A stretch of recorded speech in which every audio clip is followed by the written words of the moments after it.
за буџети, меѓутоа некако бев, како да кажам, испровоциран од вашиот настап, па сакам да реплицирам чисто вака за јавноста. Добро е што се носи овој закон за буџети. Генерално законот е тоа што е, меѓутоа во кои околности се носи овој закон? Не е спорно да кажеме дека се задолживме за 1 милиарда за 5 месеци оваа година.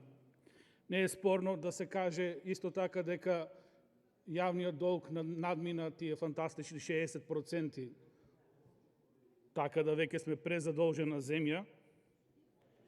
Не е спорно да кажеме дека истото оваа собрание врз база на една иста матрица политика која ги носи владата на Република Македонија, упадна во буџетите на локалната самоуправа и донесе закон со кој истите може да се задолжуваат многу повеќе од парите кои ги имаат реално и можно да ги соберат.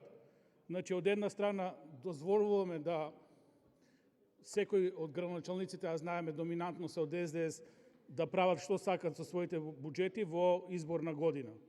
Тие се околностите во кои се носи овој закон и уште да ве потсетам дека се задолжуваме за многу лоши проекти, за кои стручната јавност дефинитивно не дава согласност. Да ве потсетам, се задолжуваме за брз автобус кој нема да функционира во Скопје, се задолжуваме за нов концепт за образование кој апсолутно никој, нити родителите, нити учениците, никој не го поддржува, камоли па експертската јавност. Се задолжуваме за земјоделие, за, ајде да кажам, проект кој апсолутно нема да и помогне на земјоделците, туку едноставно некој сака да си изграда некој погони и така натаму.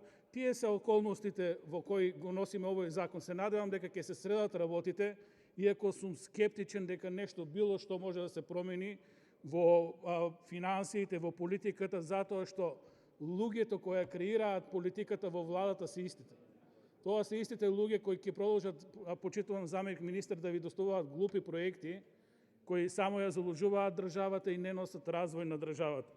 Ништо од капиталните инвестиции, гледаме, тапкаат во место, ќе не демантира времето или нас или вас кој е во право. Ви благодарам.